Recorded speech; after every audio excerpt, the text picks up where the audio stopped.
Hello दोस्तों, नमः शिवाय। दोस्तों, बहुला चौथ आने वाली है। इस बार जो बहुला चौथ है वो 3 सितंबर 2023 रविवार की पड़ रही है। आपको बहुत बहुत शुभकामनाएं और बधाई। इस दिन शास्त्रों में कहा गया है कि गणेश भगवान और शिव परिवार की विधिवत पूजा करनी चाहिए कार्तिकेय जी के साथ, और गाय की भी पूजा का विधान है। श्री कृष्ण की भगवान की भी पूजा का विधान है। तो आप घर में चौकी स्थापित करें और विधिवत शिव परिवार रखें और उनकी पूजा करें। और फल है, मिठाई है, सत्तू के लड्डू हैं, मतलब इस तरह से आपको पूजा करनी है। और दुर्वा भी रख सकते हैं। इसके साथ साथ ये भी कहा गया है कि इसकी कहानी शाम के समय कोई श्रवण करता है और चंद्रमा को अर्घ्य देता है, उसको अखंड पुण्य की प्राप्ति होती है। उसके जो है बच्चे की दीर्घायु होती है और पति की भी दीर्घायु होती है। ये कहानी सब प्रथम श्री कृष्ण भगवान ने युधिष्ठिर को समझाई थी, क्योंकि युधिष्ठिर का राजपाट सारा खत्म हो गया था। तो युधिष्ठिर बोला, महाराज ऐसा कोई व्रत बताओ जिससे मेरा जो राजपाट वापस आ जाए और मेरे भाइयों को भी सुख प्राप्त हो। तो श्री कृष्ण भगवान ने कहा, ठीक है, मैं तुम्हें एक व्रत बताता हूँ, तुम ध्यान से उसको सुनो। अगर तुम उसको सुनोगे तो तुमको पूरा समझ में आ जाएगा। युधिष्ठिर बोला, महाराज जी सुनाओ। तो श्री कृष्ण भगवान बोले कि भादों की कृष्ण पक्ष की जो चौथ आती है, बहुला चौथ के नाम से जानी जाती है, उसका आप व्रत रखो, आपकी पत्नी व्रत रखे और सारे भाई रखे।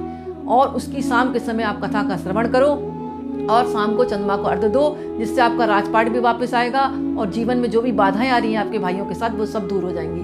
तो युधिष्ठिर बोले, महाराज उसकी कहानी तो सुनाओ। तो श्री कृष्ण भगवान बोले, कहानी सुनो। कहानी है इस प्रकार। एक राजा था नल और उसकी पत्नी थी दमयंती। नल जो थे, मतलब उनका जो महल था उसमें बहुत ज़्यादा, मतलब आप जानते हैं नौकर चाकर सब होते हैं, तो राजा की तरह जीवन व्यतीत कर रहे थे राजा रानी। तो अचानक क्या हुआ, राजा का जो है सैनिक जो है उनके साथ विश्वासघात किया। उनका सारा, मतलब उनका जो सामान था महल में, सारा सोना चांदी सब चुरा लिया सैनिकों ने। और वो भी, उनको भी जुए की आदत थी, तो जुआ खेल के वो राजपाट अपना हार गए और जो कुछ बचा था वो भी जलकर भस्म हो गया। अब राजा को मतलब परेशानी होने लगी। राजा नौकरी की तलाश में जंगल जंगल भटकने लगा, फिर एक साहूकार के यहाँ नौकरी करने लगा। इधर दमयंती भी अपने पति के वियोग में रोने लगी, ढूंढती रही उसके पति कहाँ गया कहाँ गया। ढूंढते ढूंढते ढूंढते ढूंढते जंगल में बहुत आगे निकल गई तो एक झोपड़ी दिखाई दी। वहाँ पर आश्रम था, वहाँ पर सर्वंग ऋषि बैठे हुए थे। तो दमयंती उनके पैर पड़ी और बोली, महाराज मेरे पति मुझे नहीं मिल रहे हैं, ऐसी ऐसी स्थिति है। उसने पूरी कथा सुनाई कि हम बेघर हो गए, हमें क्या करना चाहिए, कोई ऐसा उपाय बताओ। तो सर्वंग ऋषि बोले, सुनो दमयंती, तुम जो है अभी आ रही है बहुला चौथ, जो मतलब कृष्ण भादों की कृष्ण पक्ष की जो चौथ आती है, बहुला चौथ के नाम से जानी जाती है। उसका विधिवत गणेश जी की आराधना करो, शिव पार्वती की पूजा करो और व्रत रखो विधि विधान से।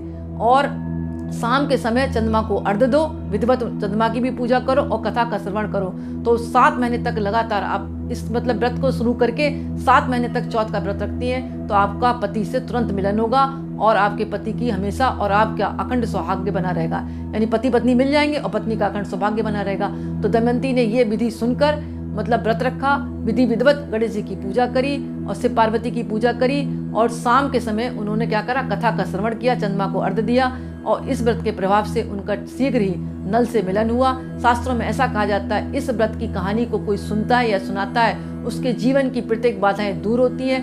व्यापार नहीं चल रहा होता तो व्यापार में उन्नति तरक्की होती है, नौकरी में आने वाली बाधाएं दूर होती हैं। अगर महिला इस व्रत को करती है तो उसका अखंड सौभाग्य बना रहता है। और पति पत्नी 7 कथा को सुनते हैं तो उनके जीवन में कोई भी समस्या नहीं आती, वो जीवन भर एक साथ रहते हैं। धन्यवाद दोस्तों।